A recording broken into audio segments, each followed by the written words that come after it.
Hello everybody, this is Jacob Vile. Today I'm going to be doing some wire crimping, show you the tools I use as well as the process for around $20. Stay tuned.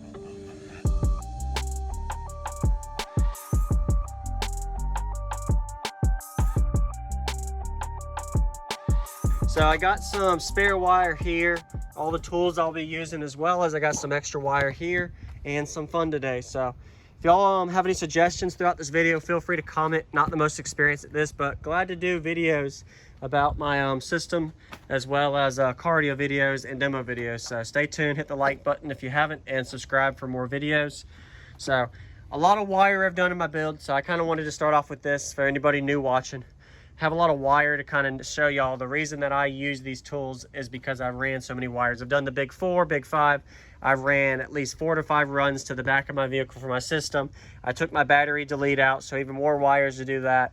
Multiple fuses to the back, and you can see all of the different 0 gauge I use here, and then I've got 4 gauge, and then I've also got channel amps in the back with 4 and 8 gauge and speaker wires, etc. So the purpose of this video will be able to kind of show you the cheap route and the alternatives. So I used to before, actually, this is the tool I'll be promoting and showing y'all. So I'll show you the link to this. You can get it on Amazon, eBay, even some like Lowe's, Home Depot, I think too. Link in the description. But when I bought this, it was $18. So right around the $18 to $22 mark, depending on what the price is today. But this crimper tool I've had for 5 years now, and it's a perfect time to kind of show y'all video. And of course, caution, always wear glasses when you use this, because you never know what could happen. But the concept of this is just a spring-loaded piece that you use with a hammer. So I've got just a raggedy, rusted hammer, but it'll work. And I'll show y'all how it works. I'm gonna be doing it on 4 gauge, and I've also got some 0 gauge I'll be testing too. And so before that, I used to use pliers and channel locks, and really it worked with that, but it wasn't giving me the contact grip that I wanted. And of course, I'll show you even the cheapest route with just a hammer that I used. I made a previous video on it if y'all have seen it, but this is basically how it looked before. Just assume I had the terminal on some cheap CCA wire. This was actually what I had 5 years ago, 4 or 5 years ago, the wire I had installed for over a year. But that's how it was. You can see it's actually solid. It doesn't move really, it doesn't wiggle, but that was installed with just pliers. But with what I'm going to be showing you today too is with this hammer crimping tool, which is really worth the money, especially if you're going to be doing it for installing your own system instead of paying somebody else. So, but that's what I use with pliers. The reason I know that is there isn't any kind of hammer pinpoint on there that you can see. So that's how the pliers look. So I'll go ahead and show you an example real quick first with the 0 gauge. So I started off with pliers with this, slid it in and got it installed. And this was used a couple years ago. This is assuming that I just had a plastic wrap piece that I'll show you that went over top of it. So all I did was have that installed without that. And it's trustworthy, but the reason you want to make sure you have 100% crimp and no rub is because over time you can lose resistance, connectivity with it, especially if you're going to be using it as a single run. That's why I always recommend anybody to use 2 runs. Got my little camera mount here so I don't have to move around too much. So once again, link in the description if you want to see where to get these at. Really cheap, like $18, $20. It could be more. They also have electronic ones now that are heavy duty for numerous types of grip too. But so I'll get this in here. So this one is going to be what I used with pliers before to install, but now I'm going to install it with this thing, and you'll see the difference. So here's the before. Remember the before, and then I'm going to go ahead and install the after. So once again, hit the like button if you haven't, to subscribe. A lot of cardio content to come. I usually do videos as I do my installs and stuff on my system, just because I like to be able to share my knowledge with y'all. And if I'm doing something wrong, let me know, because I'm learning as I go and I'm not the best at this, but I'm glad to share it. So I got that in place. You can see it's in place, and it's right in the center of that point. So make sure it's spring loaded, and I get a hammer, and make sure it's on a solid surface. This is why I'm on concrete. It's because you want a solid surface, and you're just going to go in and hit it a few times.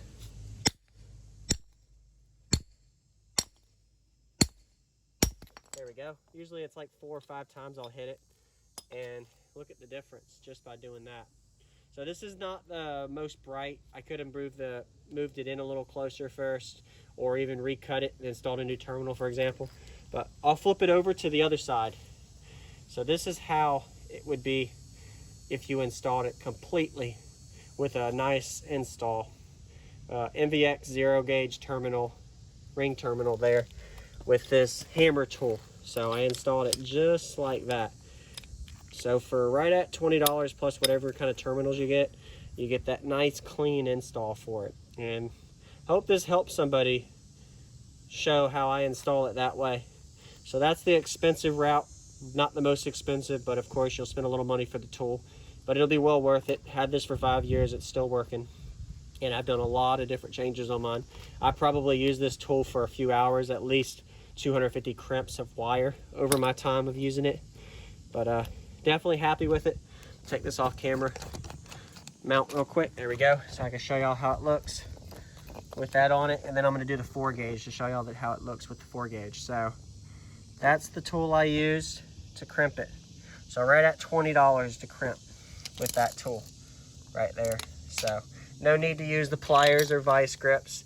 The pliers and vice grips work too, especially for like the 4 gauge and 8 gauge, but for some reason you don't get that contact as good with that. So, all right, so y'all see the concept of that one. Now let's go ahead and use the other one. I'm gonna use the 4 gauge. This is some NVX wire that I'll test out with here from the amp kit, as well as if y'all want to see, link in the description for it. So you see how when I hammered, you can see a little bit of debris on the concrete. That shows how much force this thing is putting on the concrete. So that's why you want a hard surface. Don't do it inside the car or on a table. You want it on the concrete or some form of hard surface like a brick. So, all right, so I already spliced my wire. This is 4 gauge OFC from MVX. Gonna go ahead and install it into the terminal real quick. Man, it's loud out. Sorry for the noise too, can't control that. It's a little earlier in the morning. It gets into the 90 and 100 degrees here. I'm living in Georgia, so it gets a little warm. Try to make this as perfect as possible. It ain't gonna be perfect, but there we go. Let's just say that. There's a couple of pieces out, but by the time I'm done installing, it'll look good. So I got that installed. So even on 4 gauge or 8 gauge wire, it'll work. But definitely this is a heavy duty one, so it's made more for the 2-aught, 4-aught, 0 gauge more. All right, so just push it all the way in. Okay, that's all the way in there. Man, they're loud. They want to be on camera today. There we go. Okay, that's in. Make sure it's spring loaded. Okay, so you can hold right here if you want.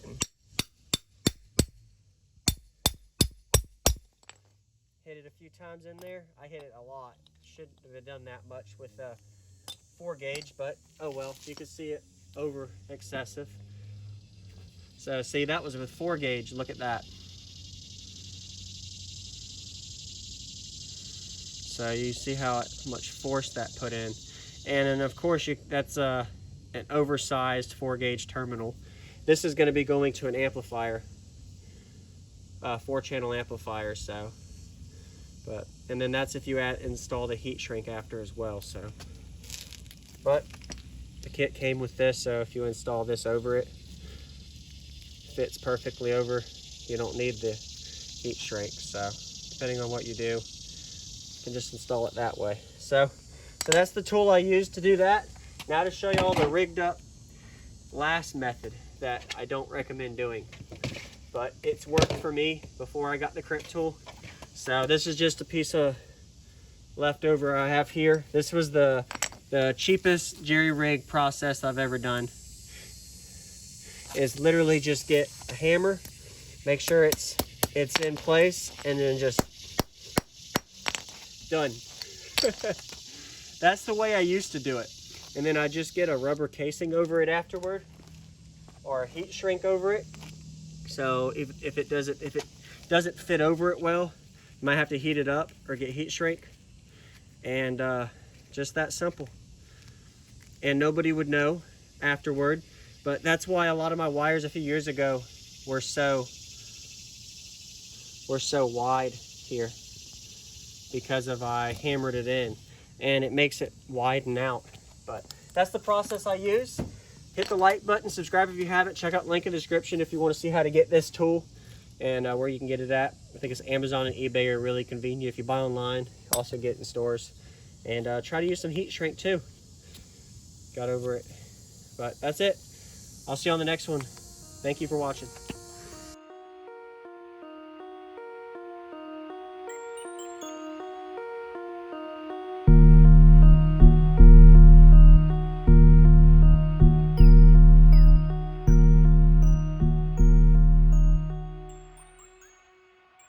What's going on, everybody? This is Jacob Viral, ending this video to say thank you for watching my videos. Every single day I have a daily cardio video I upload. So if you haven't already, go ahead and hit that subscribe button and notification bell, and I'll see you tomorrow.